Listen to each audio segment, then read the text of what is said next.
Bon dimanche et puis bienvenue sur Regarde Afrique TV. Alors aujourd'hui on va parler de la rétrospective de l'actualité avec nos deux analystes. Merci de nous suivre chaque dimanche, ça nous honore, n'est-ce pas, que vous soyez toujours là avec nous depuis quelques mois déjà. Alors aujourd'hui on va essayer de laguer un peu sur l'actualité qui a miné la semaine. Vous savez, nous sommes en année électorale 2025. C'est une année quand même assez cruciale, n'est-ce pas, pour plusieurs formations politiques, notamment le RDPC, le parti au pouvoir, le parti de la majorité, comme on le dit assez souvent. Mais nous avons également une opposition qui aujourd'hui semble un peu disloquée. Nous avons des sorties, n'est-ce pas, de présidents de partis politiques qui font déjà des sorties, notamment concernant leur appartenance. Nous avons vu il y a quelques jours déjà au ministère de l'administration territoriale cette alliance qui s'est ralliée au parti au pouvoir. Nous allons en parler avec nos invités. Déjà, on souhaite bonjour à monsieur Adelin Ebengue, et puis nous vous souhaitons toutes nos condoléances. Regarde l'Afrique nous souhaite toutes vos condoléances, notamment concernant le décès de votre papa. Bonjour Odile, bonjour à tous les téléspectateurs qui nous regardent à cet instant. Bonjour à mon confrère, à mon copanéliste qui est là. Nous espérons que cette émission va bien se passer.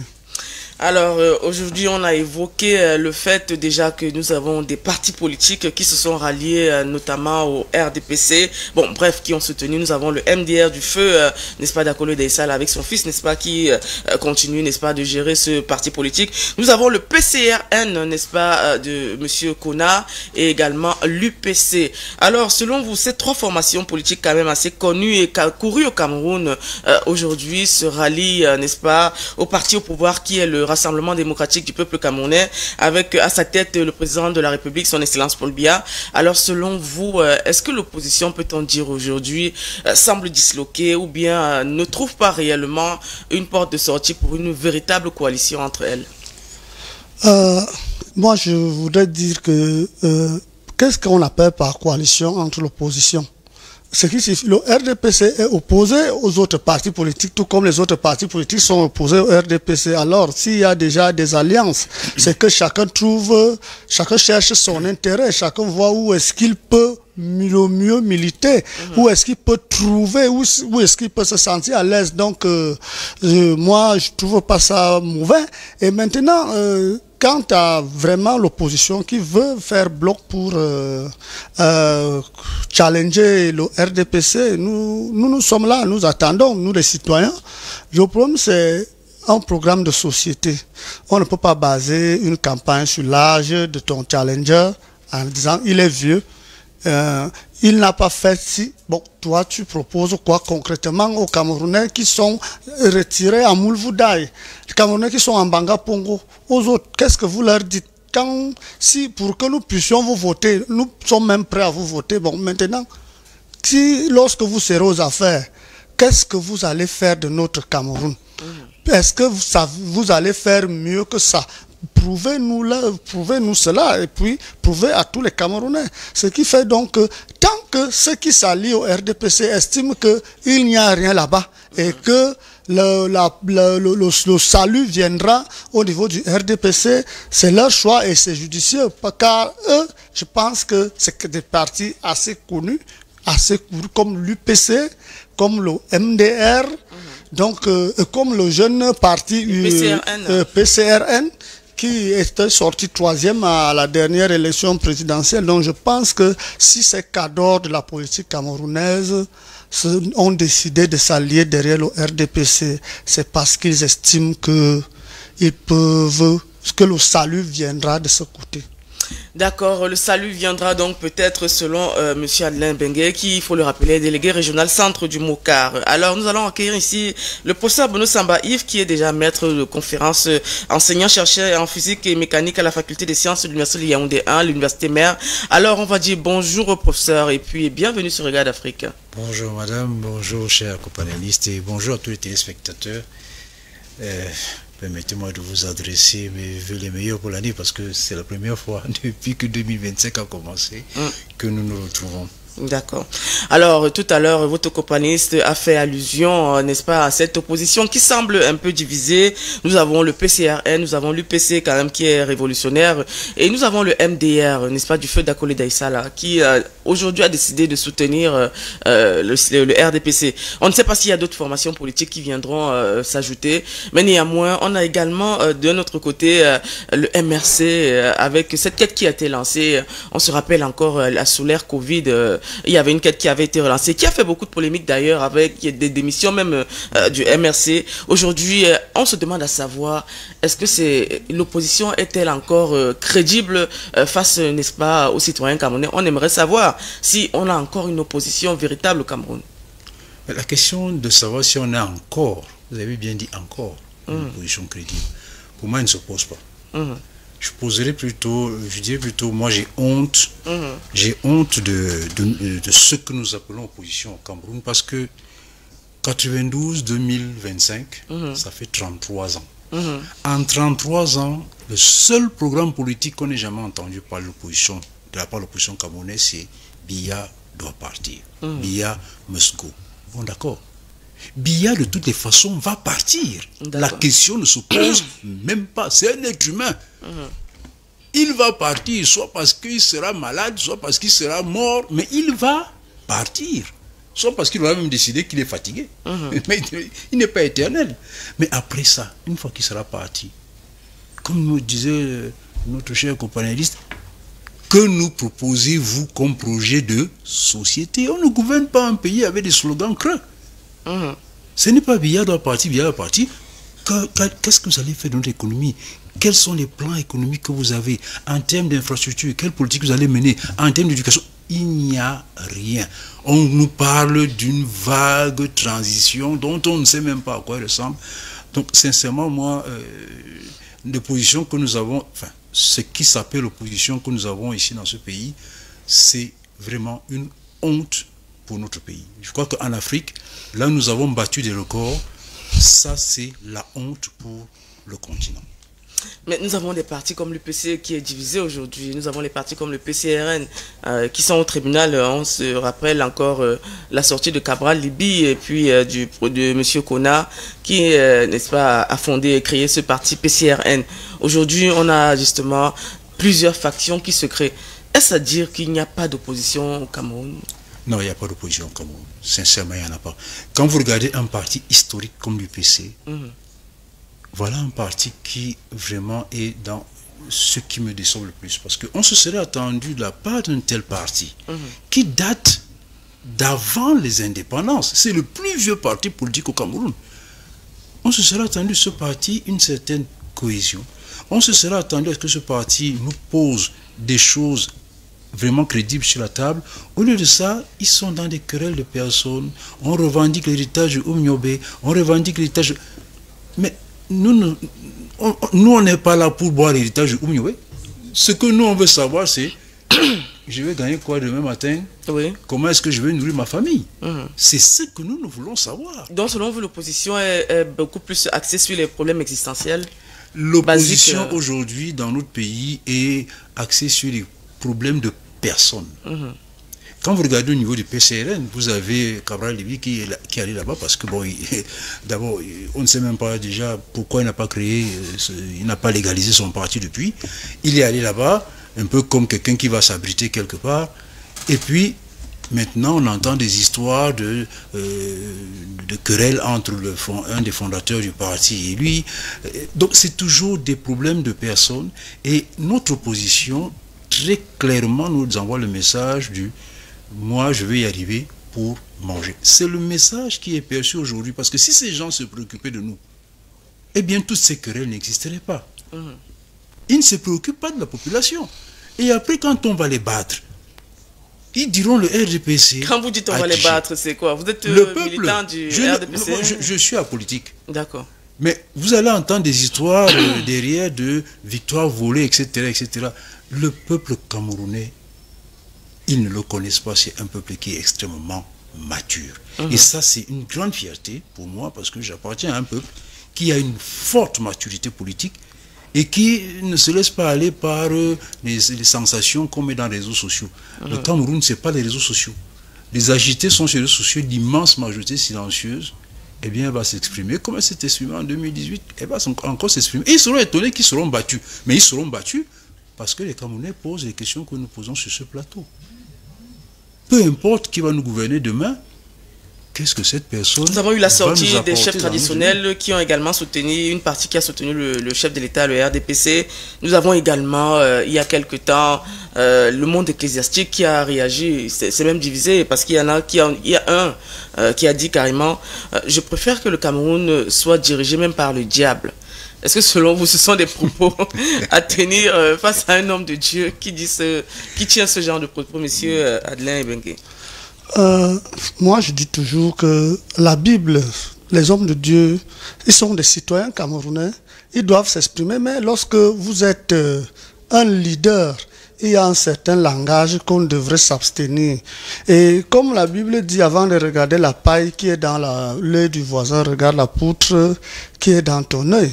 Nous tous, nous savons tout ce qui mine l'église catholique, les prêtres qui arrachent les femmes, les prêtres qui enceintent les jeunes filles, la pédophilie, l'homosexualité même qui est ancrée à l'église catholique. Est-ce que cet évêque, avant de juger l'autre, a déjà dressé un rapport, s'est déjà penché sur ça, a déjà donné son point de vue pour dire que ça se passe très mal et qu'il faudrait que quelqu'un d'autre vienne diriger le Cameroun? C'est normal, c'est un citoyen camerounais, il n'a qu'à donner son point de vue, mais quant à évoquer maintenant, c'est-à-dire il s'en va au travers, au-delà de ce que lui, à l'encontre de ce que lui-même, de sa profession de foi, puisqu'il a promis servir Dieu. Mais lorsqu'il invoque le Satan pour sauver le Cameroun, je ne sais pas si c'est son Dieu qu'il a choisi de servir là-bas. Voilà, ça devient un peu, ça prend une tournure sarcastique et peut-être comique. Alors, un dernier mot, monsieur le professeur, concernant ces partis politiques qui aujourd'hui se rallient au RDPC. Il y a eu beaucoup de sorties. On sait quand même que même ce dimanche, dans les débats, ce sera parmi les débats. Et puis le MRC. Qu'est-ce que vous pensez des 6 milliards que réclame, n'est-ce pas, le professeur Maurice Kamto, une fois de plus, quand on sait tout le tollé que ça a créé durant le Covid-19? Moi, je vous dis tout de suite, c'est l'escroquerie, c'est l'esbrouf. Parce que quand on se voit rappelle la situation... Survival, c'était ça? Oui, il y a d'abord le scandale Survival, on ne sait pas où est passé l'argent, mais il demande 6 milliards. Est-ce que M. Maurice Kamto est même éligible à la candidature? Ça commence par là. Oui. Il a 0 élu. Bon, ok. Maintenant, il y a la deuxième condition, les signatures. Quand on sait sa situation, qui va lui donner les 300 signatures? Il faut quand même rappeler que ce n'est pas 300 signatures dans une ville. C'est 30 signatures, en gros, par région. On a 10 régions. Et le profil des personnes dont les signatures sont recevables est bien défini. Lesquelles vont lui donner ces signatures-là? Soyons réalistes. Oui. Monsieur Kamto a tué ce pays parce que, voilà, avec le professeur Foguet, des gens qui sont venus, avec leur histoire de Bami Power, créer une situation terrifiante au sein de notre population. Ils ont exacerbé des problèmes ethniques qui pourtant avaient déjà disparu depuis fort longtemps. Tout à fait. Ils les ont réveillés, oui. Ils ont mis notre pays dans une situation... Je vais vous dire, il y a une jeune dame qui a été nommée récemment, qu'elle m'excuse si j'en parle, mais elle a été nommée récemment comme responsable médicale dans un de nos hôpitaux. C'est une jeune femme de l'Ouest. Et cette jeune dame-là, eh bien, parce qu'elle est de l'Ouest et qu'elle a été recommandée par des personnalités au demeurant totalement, mais des gens corrects, hein, des gens bien, plan de vue moral, éthique et tout, c'est une femme qui est là de par ses mérites. Aujourd'hui, cette fille n'arrive pas à travailler parce que le tribalisme, on dit mais non, voilà encore le Bamiopo qui s'exerce, alors que non, elle est là, tout le monde sait que cette fille c'est une sacrée bosseuse. Tout à fait. Vous voyez à quel point M. Kamto et sa clique sont venus gâter le pays. Nous avons échappé à quelque chose en 2018, madame. D'accord, merci. Vous avez un truc à ajouter? Oui, je me demande bien lorsque le tribalisme sera installé. C'est vrai que le tribalisme, c'est dans les téléphones. Oui. Puisque nos sœurs du centre s'accouplent avec nos frères de l'Ouest. Le professeur Bruno Samba, il a enseigné longtemps à Tchang. On a des enfants. Non seulement j'ai enseigné là-bas, mais j'ai des enfants. Voilà. J'ai mes demi-frères qui sont de Tonga. Que dois-je faire d'eux? Je dois les tuer. J'ai mes nièces qui sortent de Banjul. Il faut aller les exécuter. Donc on ne sait pas dans quel... Je ne sais pas s'ils ont vu ce paramètre. Il faudrait juste, sur le plan politique, il faudrait être correct. Le problème avec le professeur Kamto, qui est un maniaque du droit, puisqu'on le parle comme un maître absolu qui maîtrise, il savait ce qu'il fait, il n'est pas mineur. Il savait bien que lorsque le MRC n'ira pas aux élections en 2018, là, il sera out pour le reste, pour la présidentielle. Et qu'est-ce qu'il a fait comme compromis? On ne sait pas. Moi, je pense plutôt que c'est de l'égoïsme également. Maintenant, les gens espèrent lui donner de l'argent en espérant que tel peut aussi aller briguer un mandat de maire, tel peut briguer un mandat de député, tel peut briguer un mandat de sénateur. Alors, lorsqu'on te donne notre argent, toi, tu t'en vas avec, après, tu te retires. Qu'est-ce qu'on devient? Et la deuxième fois, qui fera, comme on a dit, survivant l'année, parce que la dernière fois, le tout aussi, c'est Sonoron. On se rappelle encore. Voilà. Donc, on ne sait pas, voilà. Nous espérons. Nous, on lui souhaite, c'est un Camerounais. C'est un Camerounais. S'il peut recourir à un autre parti politique qui va l'investir comme président de leur parti afin qu'il postule, on est d'accord. S'il recueille les 300 signatures qu'on demande, on est d'accord. Mais le MRC, qu'il nous dépose un peu cette affaire de côté. D'accord. Alors, vous deux, vous avez des avis quand même assez concordants. Alors, nous allons prendre ce premier reportage. Société Cameroun, une étape vers la paix entre les communautés Bamoun et Tchikar. C'est un reportage signé Steve Abodo. Dans un effort d'apaisement des tensions entre les communautés Bamoun et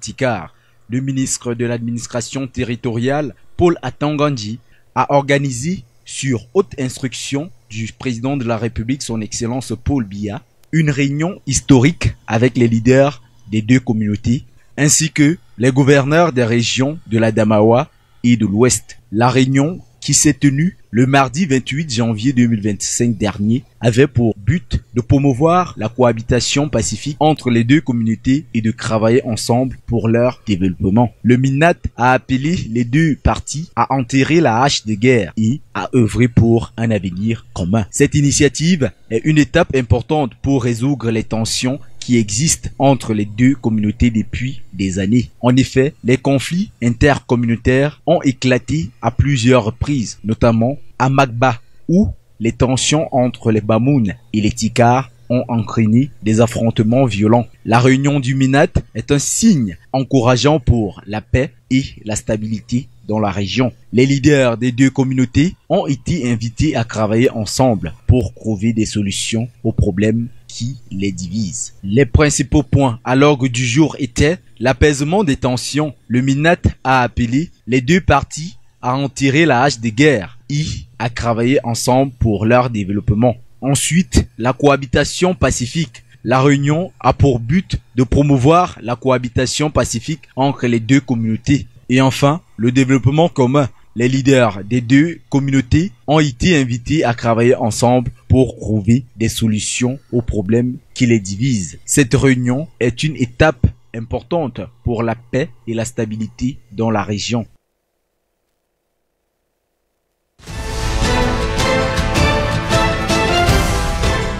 Grand peuple Bamoun, peuple historique, on se rappelle encore les écrits, un peuple quand même assez dynamique, et le peuple Tchikar qui ont des liens.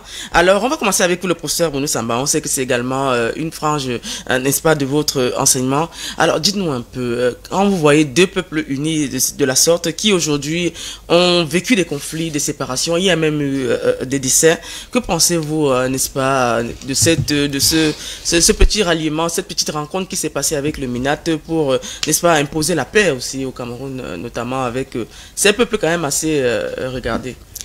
Oui, ce que j'espère en réalité, c'est qu'il y aura des enquêtes un peu plus poussées et que les responsables seront durement punis. Pourquoi? Oui. Parce que quand on regarde le fond de l'affaire, c'est qu'il y a quand même beaucoup de bauxite dans la zone. Et qu'aujourd'hui, il y a des revendications qui se font jour de la part de quelques élites, n'est-ce pas, de part et d'autre, sur la redistribution, n'est-ce pas, des retombées lorsqu'on va exploiter ces minerais. Et donc, voilà en réalité le fond du problème. Ils étaient là, ils vivaient tranquillement. Il n'y avait pas de guerre depuis.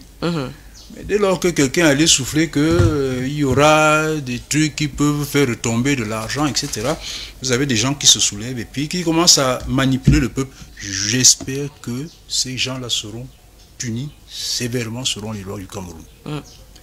Et alors, que les deux communautés pourront retrouver le vivre ensemble qui a toujours été le jusqu'à présent. Il y a eu quelques individus qui veulent se mettre des milliards dans les poches, ils envoient les enfants des autres se faire tuer. Il faut que ça s'arrête. D'accord. Alors, monsieur Adelin Bengue, nous avons le peuple Tchikar, le peuple Bamoun. On se rappelle encore il y a quelques mois des affrontements avec des décès. Il y a eu des décès et puis il y a eu des gens qui ont été délogés. Aujourd'hui, le ministre a tapé du poing sur la table et a demandé une paix entre ces deux peuples. Oui, et il était temps. Nous saluons l'action du ministre Atangandji qui, de par son pragmatisme, marque les Camerounais au jour le jour, puisque c'est un ministre réaliste. Il est normal que les voisins ou alors des frères, puisque les Tika et les Bamoun, l'histoire nous dit qu'ils ont des liens de parenté ou alors des liens de fraternité. Très poussé d'ailleurs. Donc il serait mieux que chacun se tienne à sa place et que chacun puisse contenir son peuple afin que son peuple ne puisse plus poser des désagréments et que le vivre ensemble harmonieux qui a toujours vu dans cette zone au-delà des enjeux économiques à l'heure actuelle continue à se faire valoir de ce côté. Et nous savons que être chef, c'est d'abord tout pouvoir vient de Dieu. Donc le Seigneur même pourra aussi leur donner des éclaircies et des voies afin qu'ils puissent sortir de cette crise et que cela ne devienne qu'un lointain souvenir. D'accord. Le professeur, vous voulez ajouter quelque chose concernant le peuple Tchika et Bamoun? Au-delà de l'histoire. Au-delà de l'histoire, non, ce que je voulais dire, c'est que ce qui se passe aujourd'hui entre les Tikar et les Bamoun, on l'a vu se propager dans beaucoup de régions de notre pays. C'est-à-dire que vous avez des gens qui, dès lors qu'ils sentent que dans leur zone, il y a quelques projets d'importance qui veulent se faire, qui se mettent à manipuler les masses populaires qui ne sont pas au courant à ce moment-là de ce qui se prépare de bien. Et ils essaient de les manipuler pour en tirer des bénéfices personnels. Voilà, vous avez des morts qui sont sur le carreau. Qu'est-ce qu'ils vont dire aux familles de ces enfants-là? Parce qu'eux, ils veulent être milliardaires. C'est pour ça que j'espère que le ministre Atangandji, qui est un monsieur, comme l'a dit notre copénaliste, qui est un monsieur qui fait son travail et qui le fait bien. J'ose espérer que les enquêtes vont permettre de mettre la main sur ces gens qui ont créé la discorde entre Bamoun et Tika et qu'ils iront passer quelques années dans les prisons de la République. D'accord. Merci. Nous allons prendre cet autre reportage, notamment qui concerne toujours le Cameroun. Société Cameroun, tracasserie douanière, les petits commerçants tirent le diable par la queue. C'est un reportage de Zobel Apollinaire Mbok. Les petits commerçants camerounais rencontrent des difficultés avec la douane dues à des tests peu clairs et à des taxes supplémentaires qui leur sont imposées lors de la validation de leurs marchandises au port. Contrairement aux textes des impôts qui sont bien définis et faciles à interpréter, les textes de la douane camerounaise sont complexes et peu accessibles. Nous avons un réel problème avec la douane. Ce problème, c'est que la douane nous fait faire de la navigation à vue.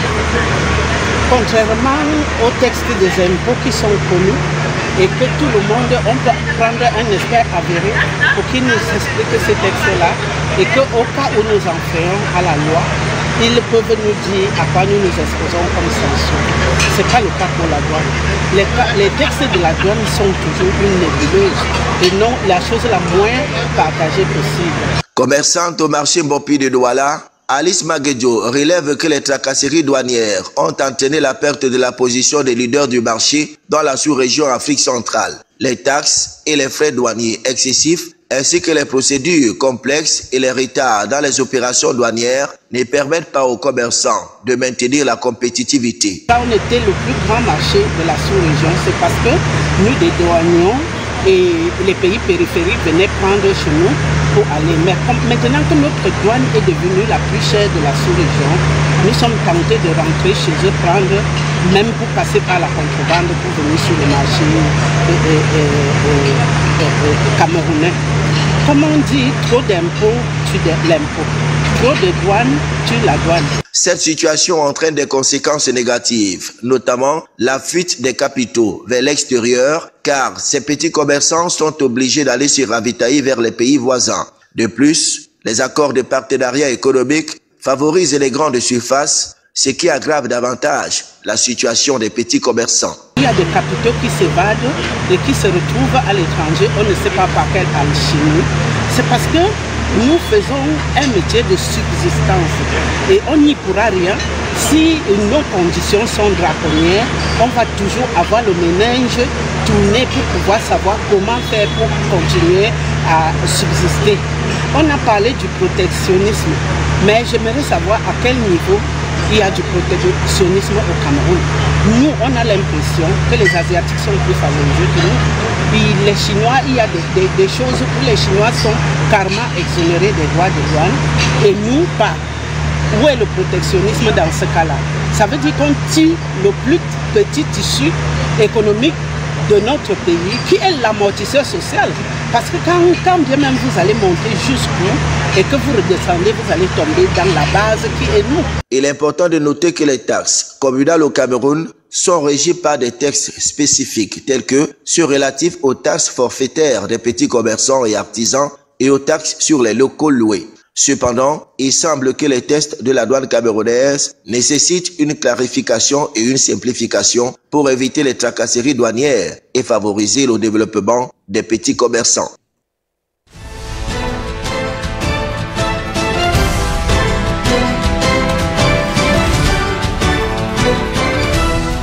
Économique a été mise en exergue, notamment avec la douane, les taxes douanières. Certains opérateurs économiques se plaignent, notamment dans la ville de Douala. Alors aujourd'hui, on évoque peut-être également aussi le volet corruption. Vous savez, aujourd'hui, l'opératrice dit les taxes, il y a les surfacturations, les surcharges. Mais aujourd'hui, pourquoi est-ce que certains commerçants s'adonnent à ce jeu? C'est-à-dire, quand on leur demande de l'argent qui vont au-delà des taxes, ils donnent quand même. Parce que là, il y a le corrompu, le corrupteur entre eux.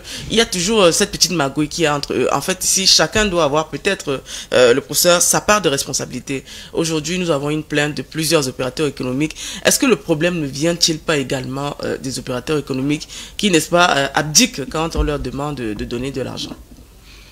Abdiquer, peut-être, complicité, certainement. Oui. Je vais vous raconter une anecdote à ce sujet. C'était en 2011, il y avait j'ai été invité à la CONAC pour une séance, pour une session de travail. C'était sur les problèmes de corruption. Et il y avait le PNUD qui était là avec son représentant à l'époque, qui s'appelait Monsieur Madame. C'était son nom. D'accord, Monsieur Madame, d'accord, tout à fait. Donc, à un moment donné, donc, on parlait de ces questions de corruption et tout. Et puis, Monsieur Madame nous a raconté que le PNUD avait mené une enquête auprès des transporteurs de marchandises, ceux qui partent jusqu'au nord là-bas, en mettant ces agents en civil dans des camions depuis Douala. D'accord. Et à l'époque 2011, les gars avaient chiffré à 750 000 francs par trajet. D'accord. Donc aller 750, retour 750.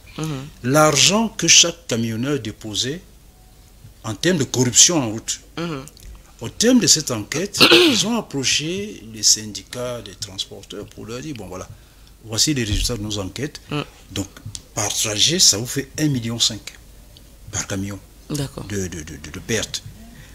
est-ce que nous pouvons travailler donc ensemble pour voir ce qui sera possible de proposer au gouvernement camerounais comme solution pour arrêter cette fuite de capitaux? À sa grande surprise, ils lui ont dit laisse nos choses, nous on sait comment on gère. Voilà. Donc, vous voyez, c'est bien beau hein, de venir devant la caméra dire on est mort.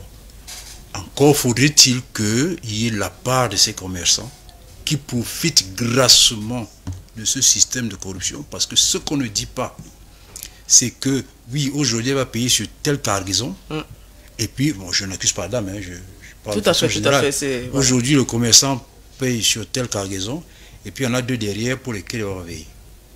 Parce que c'est aussi ça le problème. Donc, ce qu'il convient de faire ici, c'est de continuer le travail d'assainissement que le ministre Moutazé a entrepris pour les caisses de l'État. Vous avez vu que, par exemple, pour les salaires, moi je suis fonctionnaire.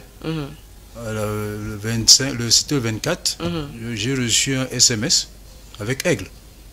Monsieur tel, voilà, votre salaire est de temps qui a été versé. Donc, vous voyez à quel point on va dans l'assainissement des finances, et un tel effort se doit aussi d'être fait au niveau notamment des impôts, pas des impôts, au niveau des taxes douanières, pour que les procédures soient vraiment le plus transparentes possible. Ça a été fait pour les impôts. Maintenant, avec les télédéclarations, dans le téléphone, moi j'ai payé mes impôts dernièrement, nickel. Et ça m'a signalé, ok, vous êtes à jour de vos impôts, ça va. Vous voyez, donc on ne court plus derrière l'agent de l'impôt comme c'était avant, vous avez fait une déclaration, toutes ces choses-là, tous ces contacts un peu trop intimes avec les agents, c'est ça qui entraîne la corruption. Et nous espérons que cet effort va aussi aller au niveau douanier, de sorte que pour les commerçants honnêtes, qu'ils puissent donc payer leurs taxes douanières vraiment de la façon la plus simple possible, et vous allez voir que ça leur reviendra beaucoup moins cher et que notre marché redeviendra crédible. D'accord, alors M. Adelin, qu'avez-vous à dire notamment concernant les plaintes des opérateurs économiques, également concernant les surfacturations et peut-être le volet corruption qui est mis en exergue? Là, je voudrais être impartial, puisqu'il s'agit de la vie quotidienne des Camerounais. Que M. le ministre des Finances prenne ses responsabilités. Nous savons, en sage, nous savons qu'il a l'habitude, il a déjà assaini beaucoup de secteurs, mais il est temps qu'il se penche sur le secteur de la douane.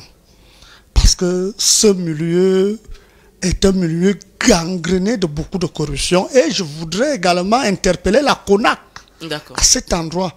Vous savez, un jeune opérateur économique qui voit ses marchandises bloquées, il voit ce qu'il a dépensé de l'autre côté, son transport, et il voit non seulement le manque à gagner, et comment ces marchandises peuvent se détériorer, il est obligé, c'est-à-dire c'est à contre-cœur qu'il est obligé de payer, de payer ce qu'on lui demande, or qu'il y a une grille tarifaire pour payer. Donc, alors, lorsqu'il se retrouve bloqué, voyant qu'il ne peut pas, tous ses efforts, il est obligé de monnayer afin qu'il puisse prendre. D'autres, vous allez voir, d'autres ont même abandonné, des conteneurs sont abandonnés là-bas, puisqu'ils n'y arrivent pas. Quelqu'un ne peut pas prendre celui de faire venir un conteneur s'il n'a pas vu la grille qui lui permet de dédouaner cela. Alors, lorsqu'il arrive, on lui impose d'autres taxes. Et vous comprenez que ça devient, vous voyez ces jeunes douaniers qui vivent une vie gabégique.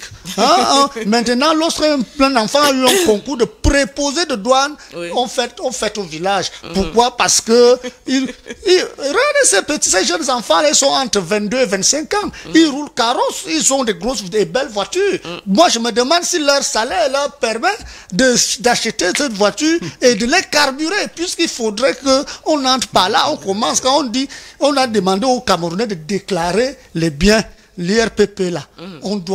Ils vont nous dire d'où ils sortent cet argent, si leur salaire leur permet de pouvoir rouler carrosse tel qu'ils roulent. Ce qui signifie qu'il y a autre chose. Alors, comme le ministre, on l'a dit tout à l'heure, les inspecteurs des impôts, les contrôleurs de trésor avaient le vent en poupe il y a quelques années.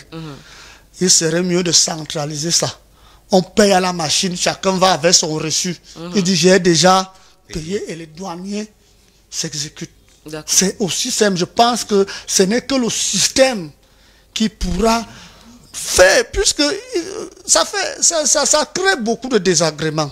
Ça crée beaucoup de désagréments. Vous allez voir qu'un petit ballon qu'on a acheté, à l'époque on achetait à 300, aujourd'hui il faut l'acheter à 1000 francs. Parce que le douanier, le commerçant qui a sorti, était alors encore allé s'endetter pour aller payer ces prix supplémentaires qui ne sont écrits nulle part. Voilà. Hein? Il va devoir récupérer, et c'est sur le panier du consommateur que nous tous nous sommes. C'est là qu'il va récupérer. Il ne peut pas, personne ne peut dépenser 2 millions pour vendre 1 600 000. Hein?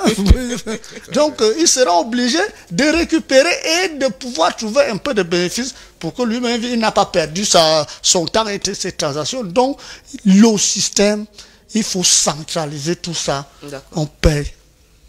D'accord, merci. Si vous permettez, bien sûr. J'aimerais revenir un peu là-dessus, juste quelques secondes pour dire que, vous savez, la fameuse loi sur la déclaration des revenus, avec le système que le ministre Moutazi a mis pour la déclaration des impôts, ça résout beaucoup cette question. D'accord. Parce que chacun va maintenant être obligé et comme tout est déclarer, bien santé. Donc maintenant, les gens qui s'enrichissent indûment, effectivement, te demander que mon frère, ça là, ça sort d'où?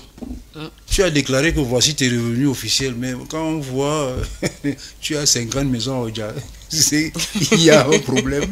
Donc ça va vraiment aider à résoudre. Oui, il faut le souligner, le ministre des Finances a un travail quand même assez honorable depuis quelques mois, depuis quelques années même d'ailleurs. Il a été cité parmi les 5 meilleurs ministres des Finances d'Afrique.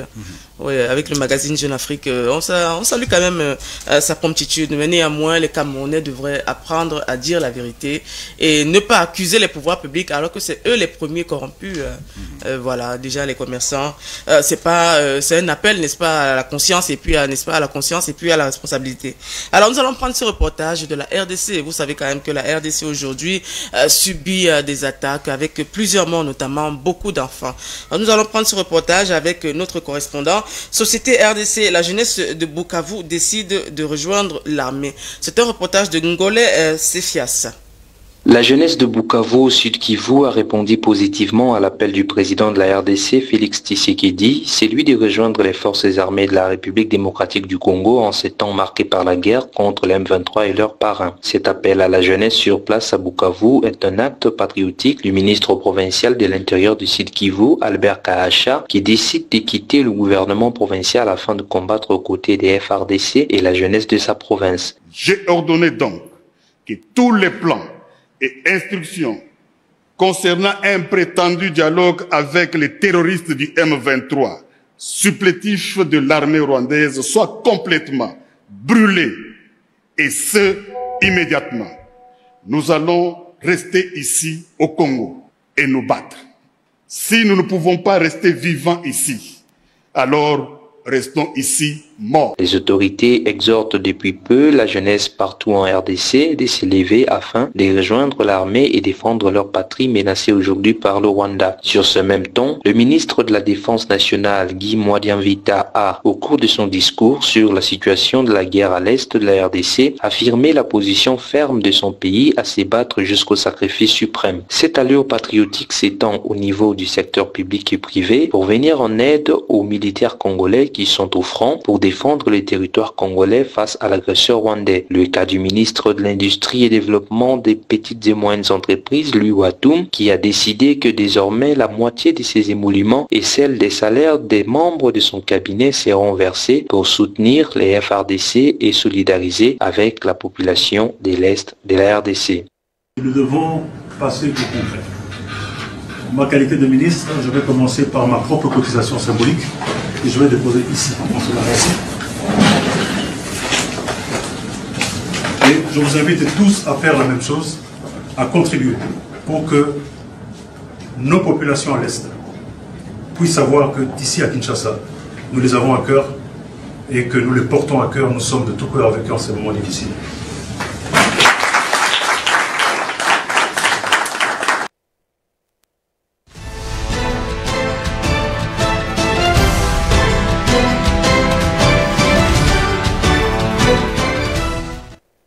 Alors, la RDC qui aujourd'hui subit le M23, n'est-ce pas, ces bandes armées qui viennent d'ailleurs et tuent, n'est-ce pas, les citoyens congolais. Alors, le peuple a décidé de s'unir. Est-ce que selon vous, c'est une porte, une esquisse peut-être de solution de s'unir, de vouloir chasser, quand on sait que cette contrée contient beaucoup de minerais, notamment le cobalt, voilà, et le coltan. Alors, selon vous, est-ce que c'est une guerre d'intérêt qui se passe, n'est-ce pas, à Goma, voilà, dans le sud Kivu également? Ça a toujours été une guerre d'intérêt, madame. Ça a toujours été une guerre d'intérêt. Mais ce qui est positif dans l'actualité en RDC, c'est qu'on voit tous les hommes politiques congolais qui se soudent pour cette cause. Ils sont, pour la politique intérieure, bon, ils ont toujours la divergence, mais ils se soudent et disent c'est notre pays. Vous avez entendu le ministre. Tout à fait. On reste au Congo vivant, ou on reste mort, mais on reste au Congo. Voilà. Et ça, c'est jusqu'au sacrifice ultime. Et ça, c'est vraiment quelque chose qui est à saluer, de voir cette union des hommes politiques. Et c'est ce qui mobilise aujourd'hui d'ailleurs. Si le peuple suit avec cet engouement, c'est parce que le peuple voit toutes les factions politiques unies derrière cet objectif. Vous allez nous laisser notre pays tranquille. Et il faut quand même avouer que cette guerre est là depuis 30 ans aujourd'hui. Tout à fait, tout à fait. Et c'est comme la présence des forces occidentales en Afrique de l'Ouest. Il y a aujourd'hui, avec les événements qui sont passés en Europe centrale, ont eu une espèce d'onde de choc, n'est-ce pas, au niveau africain, et des événements aussi qui sont passés dans le Maghreb avec la Libye. Tout ça, ça a créé une onde de choc, de réveil des consciences dans les populations africaines, où aujourd'hui les gens disent ok, nous avons compris, vous vous enrichissez sur notre dos pendant que nous mourons, et donc toutes ces guerres de proxy là, tous ces terrorismes de proxy, il y en a marre.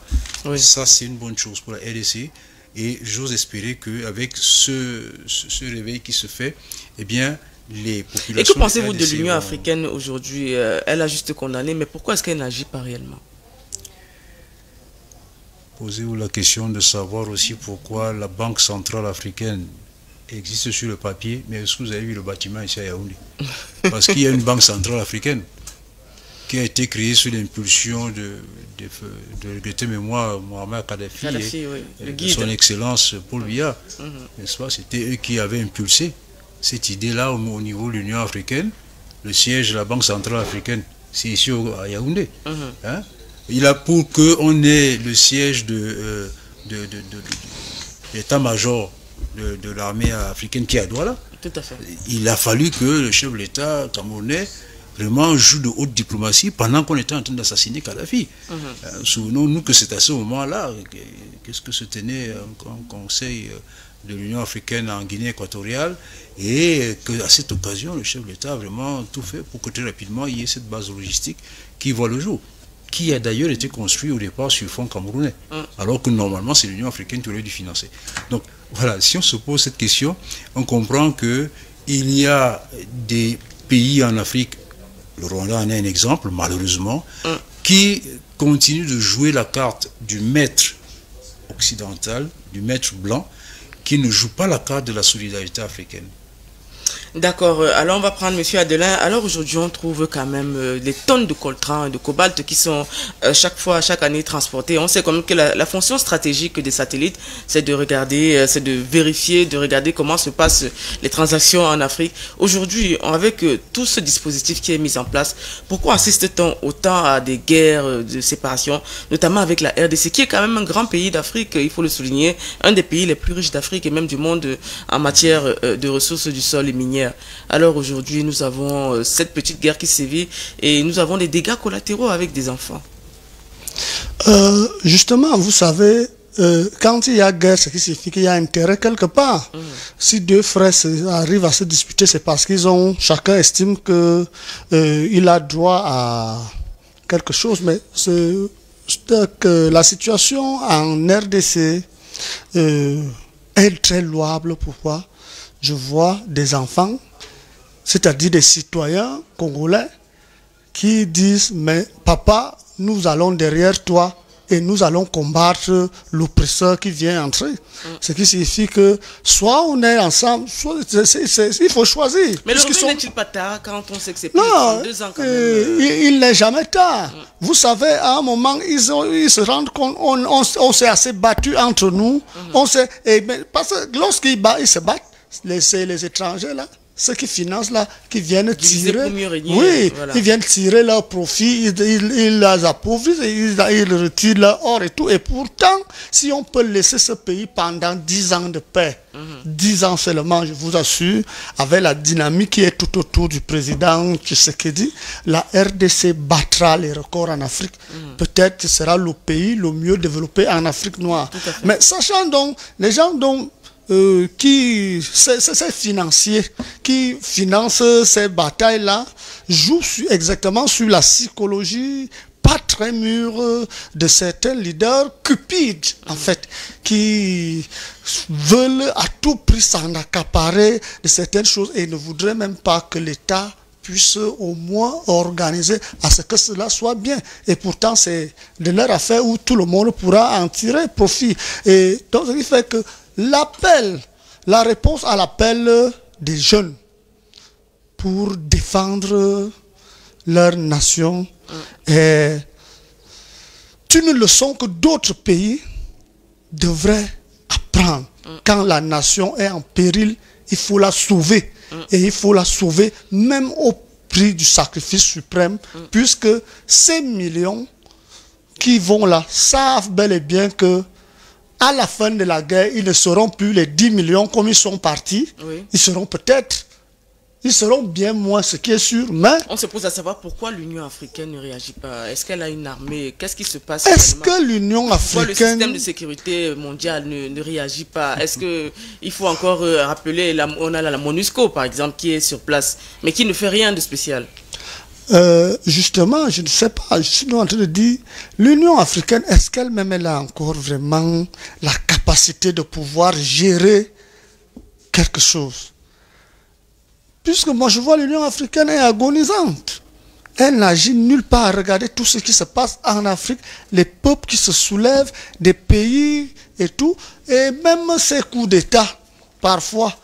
À l'époque, nous savons que l'Union africaine, en ce moment, c'était quoi? L'OUA intervenait sur tous les points et on avait quand même une Afrique calme et paisible, malgré le fait que la vie était précaire, mais au niveau du vivre, du vécu et du vivre ensemble, ne souffrait de rien. Maintenant, nous avons des guerres partout. Nous avons des présidents rebelles qui ne versent même pas leurs cotisations à l'Union africaine. Nous avons des présidents qui ont décidé que, ça dit, sans le faire de manière officielle, ils ont décidé de se désengager de ce qui se passe à l'Union africaine. Qu'est-ce qui va financer la MONUSCO? On se demande. Vous voulez qu'ils agissent? Qu'est-ce qui va les financer? Qu'est-ce qui les couvre en fait? Ils vont agir comment? Est-ce qu'on leur a donné des instructions? Donc c'est tout ça. Et voilà pourquoi aujourd'hui la République démocratique du Congo est obligée à prendre à bras le corps leurs problèmes et se défendre. Ce n'est que ce n'est plus d'ouvrir des églises, aller prier Dieu. Non, voilà, c'est se défendre. Voilà. Dieu même dit souvent, on dit chez nous que Dieu dit ne va pas te cacher sous l'arbre que je vais venir te sauver parce que quand la branche va tomber, toi tu es parti là-bas, ça va te toucher. Tout à fait. Donc je vous dis, Dieu ne comptez pas sur moi en toutes circonstances. Vous-même battez-vous parfois. Voilà. Il y a une chose que tous ces événements en Afrique montrent. Il y a un facteur qu'on oublie un peu souvent, c'est le facteur réseaux sociaux. Les réseaux sociaux ont malheureusement parfois joué de mauvais rôles, mais aussi, on le voit dans le cas de la RDC, les réseaux sociaux ont joué un très bon rôle. Pourquoi? Bien parce que les réseaux sociaux passent au-delà de la censure des grands médias occidentaux, qui étaient là pour servir le narratif au peuple africain. On avait les RFI, tous ces trucs-là, qui nous servaient un narratif qui était de la propagande, la pure propagande. Aujourd'hui, à travers les réseaux sociaux, la jeunesse africaine a pris conscience de la réalité politique au plan global. Et ça aussi, cette réaction de la jeunesse congolaise elles viennent de ce qu'ils savent aujourd'hui quels sont les enjeux réels qu'il y a dans ces conflits-là. Et c'est pour ça que vous voyez, ils se soulèvent, parce qu'ils se rendent compte, attends, vous nous avez berné pendant des années, vous avez demandé pourquoi ça fait 30 ans. Mais parce qu'il y a 30 ans, il n'y avait pas de réseaux sociaux. Aujourd'hui, chaque petit Congolais a au moins un Android chinois dans la poche. Et donc, il arrive à travers X, dont il faut saluer ici l'indépendance, il arrive à travers ces différents réseaux sociaux à... faut dire merci même déjà au Sahel avec Ibrahim Traoré, voilà, qui font un travail quand même assez... Ils font un travail remarquable. Oui, remarquable. Déjà, ils commencent à devenir des exemples, déjà même pour l'Afrique. Aujourd'hui, avec l'Afrique qui se libère et puis l'Afrique qui est unie. On souhaite beaucoup que les Congolais puissent... sont une arme que les Occidentaux voulaient utiliser. Malheureusement, cette arme s'est retournée contre eux. Justement, effectivement. Nous avons vu le cas Covid, par exemple, avec l'OMS, qui aujourd'hui, le président américain, qui s'est défait, n'est-ce pas, de l'Organisation mondiale de la santé, et également de la conférence sur le climat de Paris.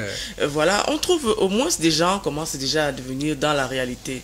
Alors aujourd'hui, il faudrait que le réalisme tourne peut-être, selon mes estimations, sur notre contexte dans lequel on vit et les accords, on ne sait pas quels accords ont été signés avec les anciennes colonies qui aujourd'hui, avec notre président français qui demande aux Africains d'être reconnaissants pour la colonisation. Ça, c'est ouvrir, n'est-ce pas, une brèche pour une discussion indéterminée. Voilà, nous allons donc continuer avec le Mali. Société Mali, plusieurs orpailleurs engloutis dans un éboulement de terrain. C'est un reportage de Léa Grace Nyandona.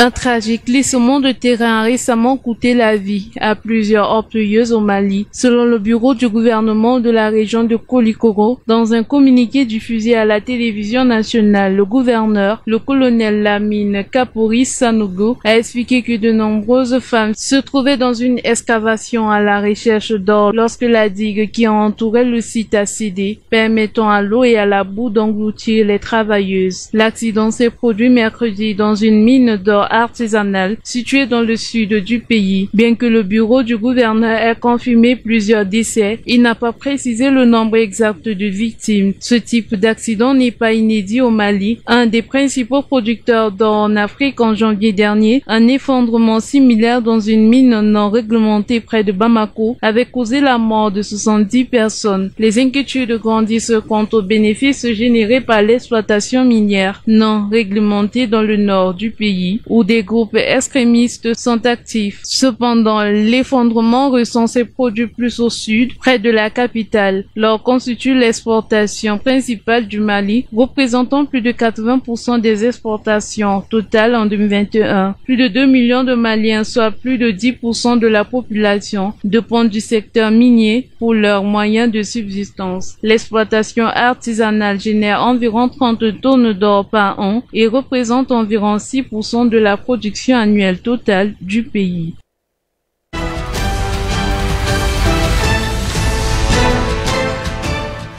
Un éboulement de terrain s'est produit au Mali. Alors on va commencer avec le professeur Bono Samba. On voit aujourd'hui la jeunesse malienne qui, n'est-ce pas, essaye de s'en sortir avec des métiers d'orpailleur. Il faut toujours le rappeler, c'est toujours une histoire d'intérêt quand on voit la Chine qui est régulièrement là-bas, même la Russie actuellement au Mali pour, n'est-ce pas, creuser des mines d'or.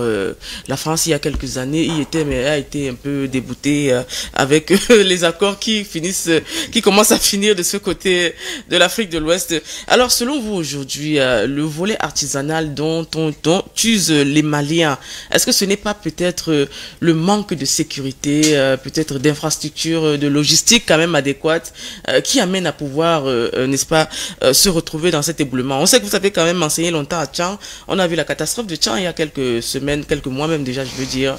Est-ce que selon vous, quelque part, ce n'est pas également les pouvoirs publics qui ont opéré ce laxisme et qui a conduit à ce genre de catastrophe?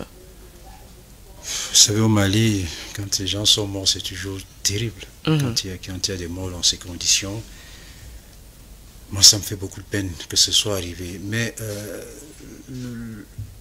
la première raison, c'est la formation des personnes. Parce que si ces gens-là avaient eu un minimum de formation, ils auraient su comment les limites à ne pas dépasser pour que la digue reste viable.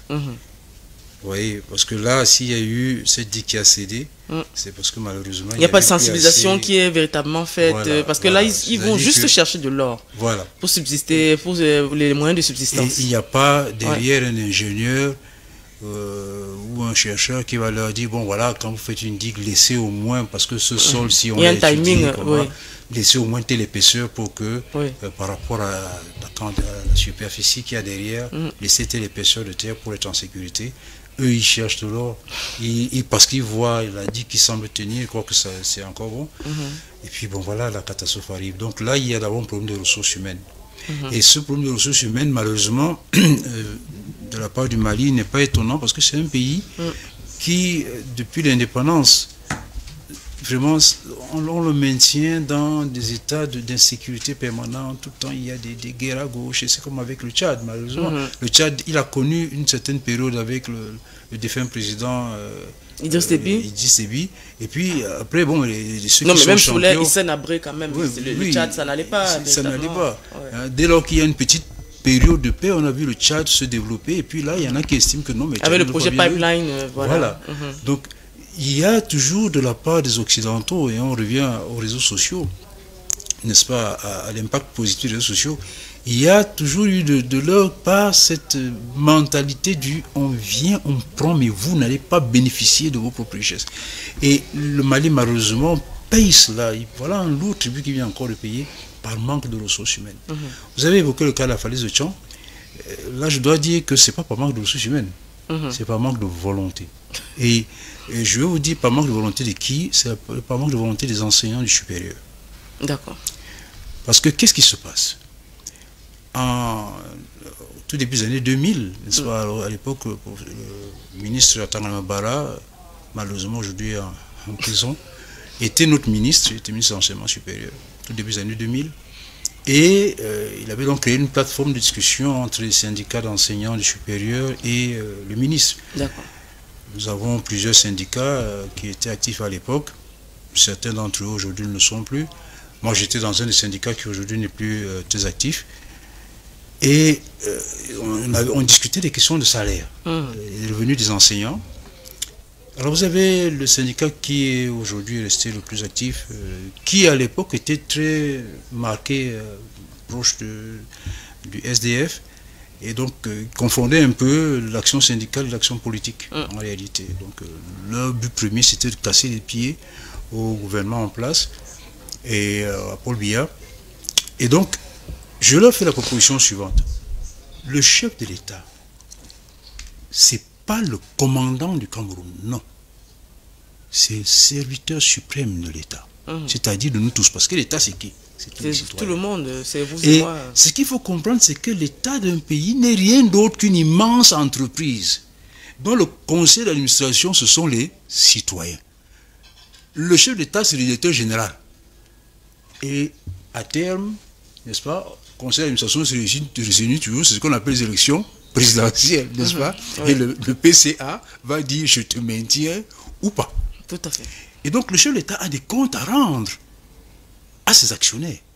Il ne peut pas se mettre à dispenser l'argent de ses actionnaires comme ça, hein, comme il en a envie. Ce que nous devons faire, c'est donner au chef d'État la motivation nécessaire pour que quand il va parler au peuple, le peuple soit d'accord pour qu'il augmente. Donc, que faisons-nous? Eh bien, moi j'ai vu dans d'autres pays, j'ai fait mes études supérieures à l'étranger, en Europe, j'ai vu là-bas où les chercheurs, chaque année, chacun dressait un rapport, n'est-ce pas, sur l'état des lieux de la nation dans son domaine précis. Quels sont les potentiels que j'ai pu détecter, quels sont les problèmes que j'ai détectés, quelles sont les solutions qu'on peut apporter à ces problèmes, etc. etc. Et ces rapports-là, n'est-ce pas, étaient donc déposés auprès des institutions parlementaires, auprès des communes, auprès de l'exécutif et auprès de la présidence. Je dis, mais à défaut d'inventer, copions. Proposons au chef de l'État qu'il nous crée ne serait-ce qu'un petit bureau ici au ministère de l'enseignement supérieur, où nous tous, enseignants supérieurs, chaque année nous ferons ce travail-là. Hein, on déposera, de sorte que, à l'époque, il n'y avait que l'Assemblée nationale, le gouvernement et les communes, et le gouvernement, la présidence et les communes, de sorte qu'ils aient ces outils techniques de décision. on laisse marcher pendant 2-3 ans, ils en font bon usage, le Cameroun se porte mieux, et nous sommes donc bien placés pour dire, écoute, fais aussi un geste. Et là, le chef de l'État allait avoir les arguments pour dire au peuple, voyez vous-même le mieux-être que vous avez, c'est parce que la ressource humaine que nous avons, et je vous assure, madame, nous avons une ressource humaine incroyable dans nos universités.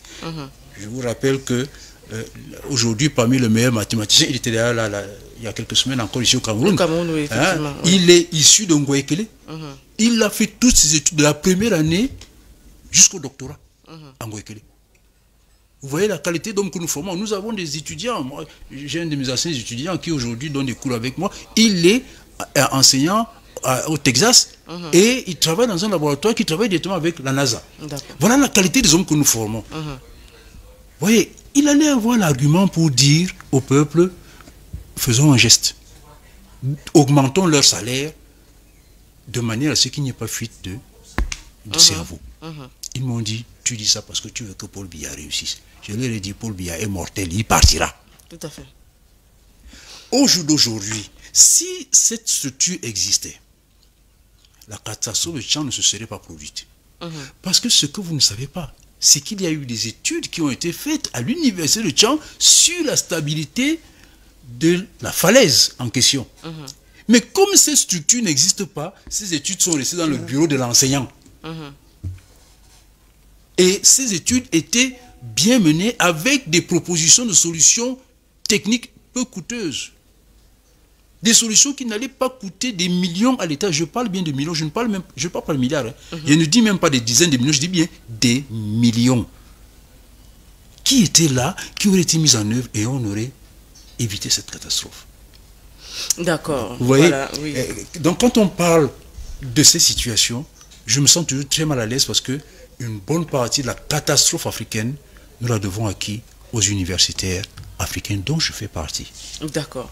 Alors, monsieur Adelin Bengué, alors on se retrouve avec cette catastrophe. Que pensez-vous, n'est-ce pas, peut-être du laxisme qui a été opéré, parce qu'on peut dire quand même que ce sont les pouvoirs publics qui devraient sensibiliser les populations, avec même les chefs de famille, entre autres les ingénieurs, les chercheurs, et puis même les géographes, entre autres. Aujourd'hui, on se retrouve avec cette catastrophe des orpailleurs qui sont décédés. Quand on sait que la population vit sur le seuil de pauvreté, on parle de 6%, n'est-ce pas, du budget du Mali qui est constitué des orpailleurs. Alors, qu'est-ce que vous pensez, quelle est la solution pour qu'on ne se retrouve plus encore avec ce genre de cas? Je pense que les pouvoirs publics au niveau du Mali vont prendre la chose très au sérieux. Parce que si ça rapporte de l'argent, et que ça relève l'économie du pays. Pourquoi ne pas mieux arranger? Bon, nous pouvons donc aussi le concéder au capitaine Ibrahim Traoré qui vient d'arriver. Vous savez, il n'est pas facile de démanteler tout un réseau qui a déjà fait 30 ans. Donc, nous pensons qu'il va étape sur étape, comme nous le voyons avancer. Nous espérons que puisqu'il y a déjà, au bout de 2 mois, il y a eu ces catastrophes, il faudrait bien qu'il puisse se pencher sur ce secteur et qu'il puisse mettre ces orpailleurs dans des conditions acceptables de travail, puisque quand même, ils font en ce que l'économie tourne à cet endroit. Maintenant, en revenant au niveau de la falaise de Tchang, j'ai mal lorsque j'entends le professeur leur dire et que ces confrères ont dit, vous faites ça parce que vous voulez faire réussir Paul Biya. Ceux qui sont morts là-bas, est-ce que c'est seulement les RDPCistes qui sont donc morts? Lorsqu'il faut bloquer le résultat d'une telle recherche qui peut permettre à ce que... Autant mieux dire, nous avons fait les recherches, on a soumis à l'administration et le ministère sectoriel n'a pas dénié. Là, on va fusiller sur le gouvernement à tout bout. Mais maintenant, qu'est-ce qu'on fait lorsque quelqu'un fait passer ses ambitions politiques? Avant, il faudrait faire telle retouche à tel endroit pour que tout aille bien. Nous pensons que Et dans les oubliettes, il annonce la création d'un comité de suivi pour mieux capitaliser les résultats de cette recherche. Son Excellence Paul Biya évoque même aussi l'idée d'une réforme des programmes scolaires sur le nationalisme camerounais. La commission Mémoire a fait une œuvre qui impactera indubitablement les générations futures en ce qu'elle permettra non seulement de bien comprendre leur histoire, mais aussi de mieux se projeter dans l'avenir. Il faut d'ailleurs attendre de voir s'il va profiter du Forum national de l'éducation en préparation pour passer à l'acte. S'il souhaite capitaliser le travail de la commission Mémoire, Paul Biya ne se prive pas non plus de saluer cette initiative. Il est certain que ce travail de recherche est tout d'abord le triomphe de ses idées à la lecture de son livre pour le libéralisme communautaire, paru en 1987, dans lequel il demandait déjà aux historiens de restituer sans complaisance ni parti pris les événements qui ont conduit à la décolonisation du Cameroun, un travail ardu à cause de la loi du 3 janvier 1979 qui allonge les délais d'ouverture des archives sur l'engagement de la France au Cameroun après la Seconde Guerre mondiale et le début du nationalisme camerounais, comme le faisait d'ailleurs déjà remarquer l'historien Samuel Efouambozor dans ses mémoires. Les décisions du président français Emmanuel Macron d'ouvrir ses archives est sans doute aussi une victoire diplomatique pour Paul Biya. Il présente volontiers le travail de recherche de la commission Mémoire comme l'opportunité de réécrire le nouveau roman de la relation entre Paris et Yaoundé. Il fallait en arriver là et admettre ensemble cette catharsis entre la France et le Cameroun, deux pays amis aux relations séculaires, plurielles et multiformes, déclarait alors le président Paul Biya.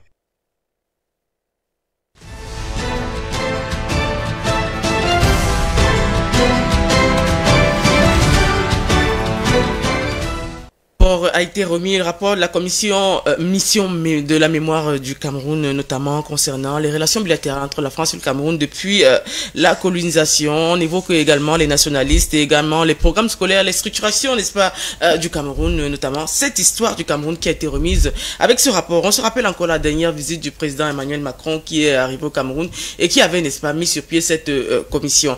Alors vous qui êtes professeur et qui travaillez avec vos collègues, notamment le 28 janvier, le chef de l'État justement a reçu ce rapport sur la mémoire du Cameroun. Alors que pensez-vous, n'est-ce pas, de cette mission qui a remis ce rapport qui aujourd'hui, selon certaines analyses, serait un pan de plus pour, n'est-ce pas, l'histoire du Cameroun et peut-être pour les générations futures? C'est une bonne chose. Le chef de l'État a une fois de plus une victoire diplomatique. Victoire d'ailleurs à laquelle je m'attendais depuis des années personnellement. Pourquoi ? Je vous ai dit que j'ai fait mes études supérieures en Europe et vu les travaux sur lesquels je m'étais penché dans mon doctorat, j'étais en contact avec un certain nombre de hauts responsables français, dont notamment un conseiller de Jacques Chirac qui à l'époque était Premier ministre de la France. Et au moment où j'ai soutenu ma thèse, il me dit, écoute, bon, Yves, tu vas rentrer dans ton pays, sache que tout ce que tu vas voir, nous ne sommes pas racistes. Tout ce que nous faisons, c'est pour essayer de retarder au maximum l'émergence de l'Afrique. Nous savons que le prochain peuple, le prochain continent qui va diriger ce monde, c'est le continent africain. Et tout ce que nous faisons, c'est vous retarder pour que le temps soit suffisamment passé et que vous oubliez les blessures de la colonisation. Pour que vous ne soyez pas d'aussi mauvais maîtres pour nos descendants que nous l'avons été pour vos ancêtres. Et ça résume en réalité toute la politique qui a été menée jusqu'à présent par l'Occident vis-à-vis de l'Afrique. Ça, il faut le savoir. Ils font tout pour nous retarder. Pas parce qu'ils se disent qu'ils vont rester éternellement au sommet. Non, ils savent qu'ils ne resteront pas éternellement au sommet. Mais ils souhaitent que, quand leur jour va baisser, eh bien, nous n'écrasions pas leurs descendants. Et ça, nous devons le comprendre si nous voulons bâtir un monde harmonieux demain. Et c'est en cela que de tels rapports sont très importants aussi. Parce qu'ils permettent de poser les bases de la construction de cette harmonie. Il faut aussi comprendre une chose avec les Occidentaux. Ces gens ont un avantage sur nous parce qu'ils ont une mémoire de l'histoire. Dans le passé, ils ont eu de grands empires. Bon, ça a commencé en Afrique avec l'Empire égyptien, après on a eu les Carthaginois, les Grecs, les Romains, etc. Donc ils ont gardé leur histoire.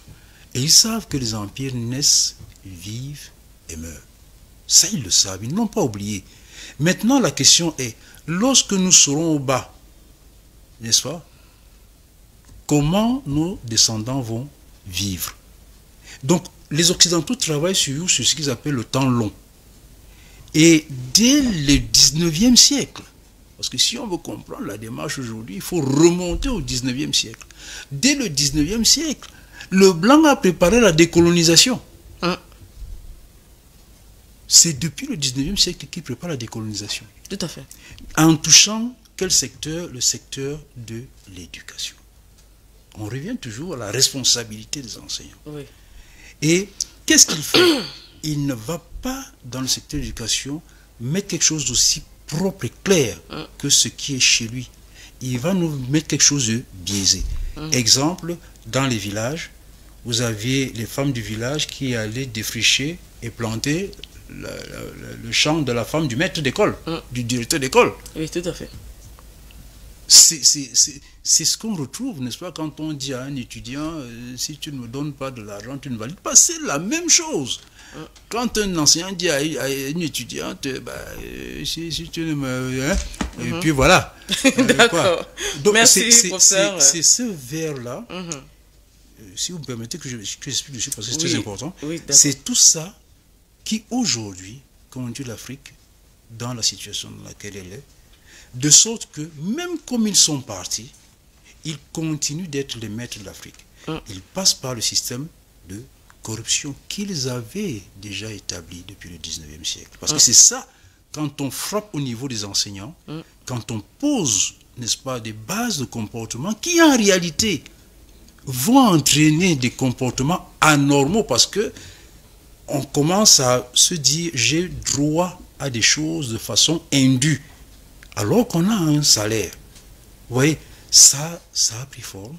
Et si vous voulez comprendre pourquoi, malgré tous les changements politiques, de régime politique qu'il y a dans tous les pays, notamment en Afrique noire, le problème de la corruption continue de se propager comme il n'est pas permis, parce qu'il n'y a pas un seul de ces pays dans lequel la corruption a régressé. C'est parce que le secteur qui doit être touché, ce n'est pas le secteur des dirigeants politiques. C'est le secteur de l'enseignement. Oui, voilà.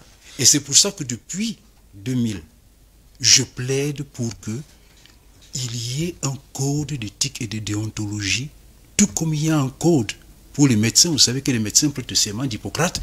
Il faudrait que les enseignants prêtent serment sur un code d'éthique et de déontologie. Même les journalistes, les journalistes. Voilà. De sorte que tous ceux qui concourent à l'édification intellectuelle et morale de la société, bien tous ceux qui exercent dans ce genre de métier, qu'ils prêtent serment de façon à ce que celui qui ne se comporte pas de façon éthique soit frappé durement. Et vous allez voir, en quelques décennies, 10-20 ans maximum, nous aurons des pays qui seront très prospères parce que les gens auront des comportements adéquats. Nous avons vu les pays anglo-saxons déjà qui commencent déjà à se différencier avec des autres pays. Alors, M. Adelin, nous arrivons au terme de cette édition, mais avant de clôturer cette émission, dites-nous un mot notamment concernant ce rapport de la mission sur la mémoire du Cameroun qui a réuni la France et le Cameroun. Voilà. Bon, moi j'estime que lorsqu'on dépose le rapport, ce qui signifie que c'est la fin de tout. Que les Français sont venus donc déposer le rapport de tout ce qu'ils ont eu à faire au Cameroun. Comme Macron a dit qu'on soit reconnaissant, nous les remercions pour tous les rapports et tout ce qu'ils ont apporté chez nous. Même malgré que nous décrions aussi qu'ils n'ont pas apporté que de bonnes choses, ils ont apporté de très mauvaises choses, ce qui fait que même si, ce qui détériore tout le petit bien qu'ils ont fait pour nous. Mais bon, maintenant nous aurons des relations fraternelles et que je dis que la vie avec laquelle vie que nous menons tous les jours continue comme ça. Nous sommes une république. Voilà, nous sommes libres de pouvoir choisir qui on veut. Alors, un dernier mot après l'anniversaire du chef de l'État, ça se déroule bien. Oui, les préparatifs vont bon train. Cet anniversaire, je rappelle, Odile, se passera le 13 février au Palais des Sports. C'est-à-dire les jeunes ont décidé de fêter l'anniversaire de leur chef de l'État. Alors vous allez trouver beaucoup de mouvements de jeunes au Palais des Sports et qui vont danser, qui vont chanter, qui vont faire certains discours pour souhaiter joyeux anniversaire à leur père et qui feront certainement un cadeau pour leur papa. D'accord. Merci. On sait qu'on sera là. Ne vous inquiétez pas, on viendra vous couvrir l'événement et puis assister également à cet anniversaire. Alors, mais professeur Bruno Samba, c'était votre première ici sur Regarde Afrique. Madame Paye, j'ai toujours eu grand plaisir à être sur vos plateaux parce que c'est un moment d'échange, de partage, de dialogue aussi, n'est-ce pas, sur lesquels on peut jeter un regard critique, sérieux, dépassionné sur l'actualité nationale et internationale. Et ça, il y a certains plateaux de télé où on va à l'invective. Ce qui m'a toujours frappé sur vos plateaux, c'est que, je ne sais pas que je suis en train de vous faire lécher les bottes. Hein, non, mais écoutez, ça fait toujours plaisir d'avoir... Ça fait toujours plaisir d'avoir des compliments. Vous savez, non, je suis humaine quand même aussi. Hein. Oui, non, non, je le dis pour les téléspectateurs parce qu'ils peuvent s'imaginer. Moi, vous savez que je ne suis pas gringué lécher les bottes. Mais vraiment, quand on voit ce qui se passe sur certains plateaux de télé où vous avez des panélistes qui en viennent à l'insulte... on est obligé d'interrompre.